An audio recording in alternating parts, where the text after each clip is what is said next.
vamos a ir entonces a Josué. Josué capítulo 4 y seguir con nuestra historia. Si os acordáis, la semana pasada los judíos se prepararon para cruzar el Jordán. Y vimos como Dios le puso tanta importancia al arca, ¿no? Al arca del pacto, y hablamos un poco de eso.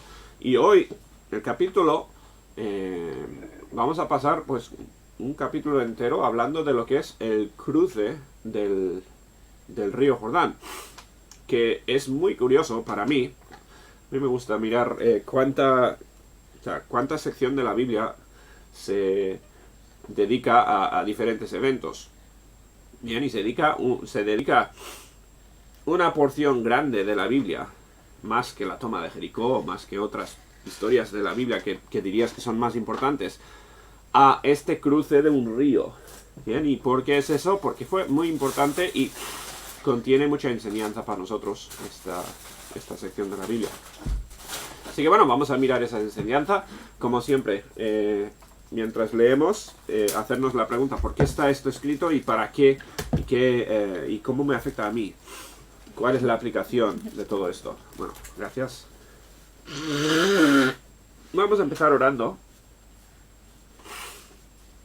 Vamos a orar y que Dios nos ayude a entender su palabra. Nuestro Padre, damos tantas gracias por el día. Gracias por el tiempo que nos has dado. Gracias por el tiempo ahora que podemos pasar en tu palabra. Pido que sea de provecho para todos.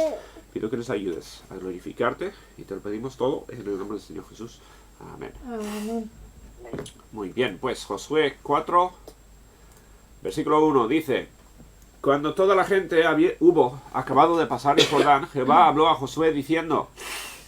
En el 3 terminaron el cruce, que hay que decir, con millones de personas, estamos hablando de una cosa logísticamente tremenda. Bien, pero han cruzado y Dios le dice a Josué, uepa, bien, no es simplemente, vale, río detrás, vamos a continuar la marcha. ¿Qué dice? Tomad del pueblo 12 hombres, uno de cada tribu. Sabemos que habían 12 tribus de los egipcios, pues uno de cada tribu, y mandadles diciendo: toma de aquí, de en medio del Jordán, del lugar donde están firmes los pies de los sacerdotes, 12 piedras, las cuales pasaréis con vosotros y levantadlas en el lugar donde habéis de pasar la noche. ¿Os acordáis que entraron al río primeramente los sacerdotes? Y fue muy importante, ¿no? No todos los sacerdotes, los 4 que llevaban el arca del pacto en sus hombros. Ellos cruzan el río. Bien. Y cuando han cruzado, o cuando han llegado al centro, se paran en el río y el agua se queda, pues, parado, ¿no? Hace un freno. Y todos los judíos cruzan mientras están los sacerdotes con el arca en el centro del río. ¿Cuál es el propósito? ¿Por qué lo hizo todo así Dios? Bueno, ya dijimos que el arca representa la presencia de Dios, ¿no? Como si Dios estuviera ahí. Y de una forma visible, aunque Dios no estaba limitado al arca, ¿no? Era como que Dios estaba en el centro del río, con las manos así, parando el río. Bien, y para los judíos, ellos lo entendían así. Dios está dando camino. Dios está abriendo camino. Es una forma de entender muy visiblemente, muy claramente, que estamos en el camino de Dios, ¿no? Estamos en el plan de Dios aquí, no estamos extraviados. Estamos haciendo exactamente lo que Dios quiere de nosotros. ¿Por qué? Porque Dios está ahí aguantando el agua. Bien. Bueno, dice, vais a coger 12 hombres y coger 12 piedras de en medio del río. Vais a sacarlas y llevarlas a donde vayáis a hacer campamento esta noche. Entonces Josué llamó a los 12 hombres a los cuales él había designado de entre los hijos de Israel, uno de cada tribu, un representante de cada uno, y les dijo: Josué, pasad delante del arca de Jehová. Mira cómo otra vez se menciona el arca. El arca era central en todo esto. Bien, no era Josué el que estaba recibiendo la atención aquí. El arca es lo que ven todos. Todos tienen que pasar al lado del arca para cruzar el río. Bien, dice: pasad delante del arca de Jehová, y cada uno de vosotros tome una piedra sobre su hombro, conforme al número de las tribus de los hijos de Israel, para que esto sea señal entre vosotros, y cuando vuestros hijos preguntasen a sus padres mañana diciendo: ¿qué significan estas piedras? les responderéis que las aguas del Jordán fueron divididas delante del arca del pacto de Jehová. Otra vez, no es, y a mí, que yo recuerdo, ¿no? Cuando se cuenta esta historia, el arca es casi, o sea, nadie se acuerda del arca. No es lo central de la historia. En nuestras mentes, quizás, pues pensamos en Josué abriendo el mar, como Moisés lo hizo con el río, con el mar rojo, y toda la gente pasando, y pensamos en todo esto, pero lo central en esto es el arca. Bien, todo, y cuando les dice Moisés de contar la historia, les dice, vais a contar cómo los ríos fueron divididos ante el arca del pacto. Bien, esta caja que representa la presencia de Dios con el pueblo, o sea que esto es el pueblo de Dios. Dice, cuando ella pasó el Jordán, las aguas del Jordán se dividieron, y estas piedras servirán de monumento conmemorativo a los hijos de Israel para siempre. Estos son, y puedes decir, ¿no? Estas piedras, y quizás se veía la marca del agua en las piedras incluso, ¿no? Dices, vinieron del fondo del río Jordán.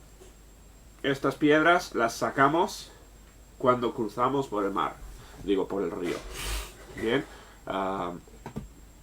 Es una forma más, o sea, es una forma de recordar este cruce tan importante, que se le da, pues, casi 2 capítulos de la Biblia para hablar de este cruce. Dice, y los hijos de Israel lo hicieron así como Jehová les mandó. Tomaron 12 piedras de en medio del Jordán, como Jehová lo había dicho a Josué, conforme al número de las tribus de los hijos de Israel, y las pasaron al lugar donde acamparon y las levantaron allí. Cogieron 12 piedras grandes entonces y, dice, las levantaron, hicieron un montículo de piedras en el lugar donde iban a dormir. Otra vez, como símbolo, como un monumento de lo que Dios había hecho. Josué también levantó 12 piedras en medio del Jordán, en el lugar donde estuvieron los pies de los sacerdotes que estaban del arca del pacto y han estado allí hasta hoy. También creo que estas piedras vinieron de fuera, las metieron al Jordán y hicieron otro montículo de piedras y la dejaron en el medio del río. Bien, y ahora cuéntame tú cómo puedes hacer un montículo de piedras si el río está rugiendo rápidamente, bajando rápidamente, como era costumbre, ¿no? Esto lo hicieron, pues, en medio del río, quizás tan grandes que sobrepasaban las piedras en el centro del río, no lo sé. Bien, pero dejaron una huella visible, una marca visible en el río, donde Dios les había hecho cruzar. Dice, y los sacerdotes que llevaban el arca se pasaron en medio del Jordán hasta que se hizo todo lo que Jehová había mandado a Josué que dijese al pueblo, conforme a todas las cosas que Moisés había mandado a Josué, y el pueblo se dio prisa y pasó. Dice, y cuando todo el pueblo acabó de pasar, también pasó el arca de Jehová. Otra vez todo es acerca del arca. Dice, pasaron los últimos judíos y cuando salieron los últimos, entonces, solamente entonces vinieron los sacerdotes con el arca que pasó, y dice, y los sacerdotes en presencia del pueblo. Dice, también los hijos de Rubén y los hijos de Gad y la media tribu de Manasés pasaron armados delante de los hijos de Israel, según Moisés les había dicho. Esto lo comentamos antes. Rubén, Gad y Manasés habían escogido tierras en el otro lado del río, en la zona que ya estaba conquistada y no estaba tan habitada. Y ellos, en vez de quedarse ahí, iban a ir a luchar con el resto de las tribus para liberar la tierra prometida para los judíos. Dice, como 40.000 hombres armados, listos para la guerra, pasaron hacia la llanura de Jericó, delante de Jehová. Bien, entonces esto es un ejército de soldados, ¿no? Gente preparado para la guerra. Dice, en aquel día Jehová engrandeció a Josué a los ojos de todo Israel, y le temieron como habían temido a Moisés todos los días de su vida. Ahora hablamos un poco más del personaje de Josué, que casi no le hemos visto todavía en el capítulo. Y nos dice, ¿no? Dios utilizó este episodio para engrandecerle, para demostrar a todos que Josué venía de parte de Dios. Josué era el que estaba guiando a su pueblo y lo estaba haciendo conforme al plan de Dios. Dice, él fue engrandecido por Dios. Luego Jehová habló a Josué diciendo, manda a los sacerdotes que llevan el arca del testimonio que suban del Jordán. Y Josué mandó a los sacerdotes diciendo, subid del Jordán. Y aconteció que cuando los sacerdotes que llevaban el arca del pacto de Jehová subieron de en medio del Jordán, y las plantas de los pies de los sacerdotes estuvieron en lugar seco, las aguas del Jordán se volvieron a su lugar, corriendo como antes sobre todos sus bordes. O sea, más claro visualmente no podría ser. Bien. El agua se partió al acercarse el arca y volvió a su sitio cuando salió el arca. Bien, otra vez, Dios y su presencia y su pacto con Israel, representado con este arca, es lo preeminente aquí. Los judíos, no penséis que no recordaron esto todas sus vidas. Y no lo vieron como acto de Josué, sino acto de Dios. Esto fue la presencia de Dios que iba con ellos a la tierra prometida. Sí sabéis, ¿no?, que Jesús dijo a sus discípulos que vendrá el día y dice, yo os daré el poder, en un sentido, de poder mover montes. Dijo que con un grano de fe lo podrás hacer, ¿no? Y sea el caso o no, que lo hayan hecho, o sea, en realidad después o no, y quizás hay alguna historia que no tenemos en la Biblia de un discípulo moviendo montes. Pero la idea era, si hay un obstáculo del tamaño de un monte en tu camino, pues si es el camino de Dios, se va a mover el monte. La idea es esa. Donde Dios quiere que tú vayas, no hay nada que te pueda impedir. No hay nada exterior que te pueda impedir de hacer eso. A veces nosotros no queremos hacer el esfuerzo, no queremos meter los pies en el río, como hicieron los sacerdotes, y nos da miedo o no nos acercamos al plan de Dios. Pero, igual que con los judíos, donde Dios quiera que tú vayas, Él va a hacer camino. No hay que tener duda de ello. Dios va a abrir camino. Bien. Y esto es lo que hizo con los judíos. Y el símbolo del arca existió para eso, para decirles, esto es el camino de Dios, Dios nos va a llevar por donde nos está mandando. Dice, y el pueblo subió del Jordán el día 10 del mes primero, que esto es en las fechas de marzo, abril para nosotros, bien, en primavera, y acamparon en Gilgal, al lado oriental de Jericó. Bien, o sea, están cruzando de este a oeste, se acercan a Jericó, que es la primera ciudad fortificada en la tierra prometida. Bien, la primera parada.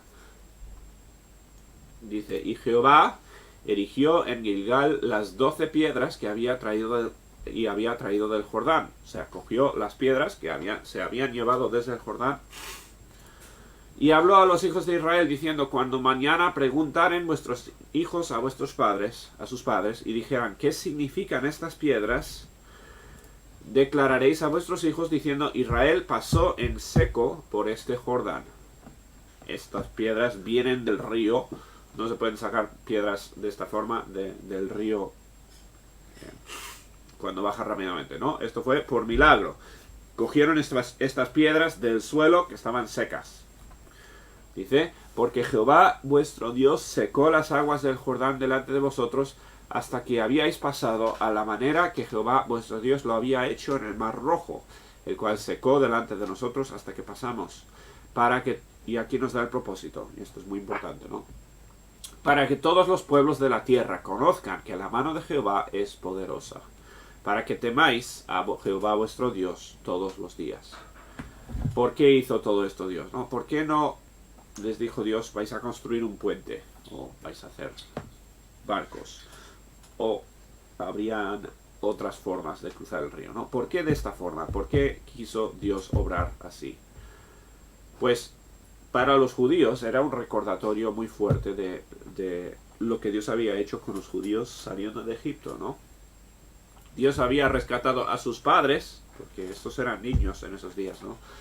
Dios había rescatado a sus padres de Egipto de una manera espectacular, donde no cabía duda, nadie podía dudar de que Dios estaba con los judíos y ellos estaban haciendo lo correcto y el plan de Dios. Dios quiso hacer lo mismo en el Jordán, para que entendieran que sí, estamos en el plan de Dios. Nosotros estamos haciendo lo que Dios quiere. Bien. Y eso es una lección importante. Eso es algo importante para nosotros también. Dios tiene un plan que quiere que sigamos. Y no es, como dirían algunos, simplemente el plan que te va a traer felicidad. No es simplemente el plan genial, perfecto para tu vida. Sí es cierto, bien, que es el mejor plan para tu vida. Pero este es el plan que Dios quiere que tú hagas. Dios quiere que le sirvas haciendo su plan. Dios quiere que te esfuerces por él. Bien. Y por este camino van a haber obstáculos. Puede haber un río, puede haber un monte. Puede haber cosas que nos digan, pero si yo no puedo contra esto, yo no puedo contra este obstáculo, ¿qué voy a hacer? ¿Me voy a echar atrás? ¿Voy a abandonar? ¿O voy a confiar que Dios me va a abrir camino? Bien. Eso es el propósito de esta historia. Si Dios te ha mandado a hacer algo, bien, y Dios nos ha mandado a todos vivir para la gran comisión. Si Dios te ha mandado hacer algo, Él te va a abrir camino. No tienes que tener duda. Bien. Si Dios quiere que vayas a otro lugar a predicar del Evangelio, a testificar en otra parte del mundo, Dios te va a abrir camino. Bien. Habla con misioneros y no te quedarás sin historias de cómo Dios ha hecho milagros para mover personas para cumplir su plan. Bien, Dios va a abrir camino. Y si ves que Dios está haciéndonos milagros, puedes estar tranquilo de que no te has equivocado. Estás en el plan de Dios. Bien, los judíos sabían eso. Los habitantes de la tierra prometida también lo sabían. Bien, ellos vieron lo mismo que pasó. No pasaron desapercibidos 1,5 millones de personas por el río Jordán, ¿no? Lo vieron los de la tierra prometida. Y reconocieron que estos vienen de parte del Dios viviente, ¿no? Ellos vienen con Dios. Y algunos se convirtieron, muchos no, bien, pero la gente vio que ellos venían de parte de Dios. Bien, y ahí termina el capítulo 4. Pero, otra vez, el propósito de esta historia, si estás en el plan de Dios, si estás siguiendo el arca, por decirlo así, ¿no? Buscando hacer lo que Dios espera de ti, Dios va a abrir camino. No tengas duda. Bien, eso es Josué, capítulo 4. Y ahí vamos a terminar.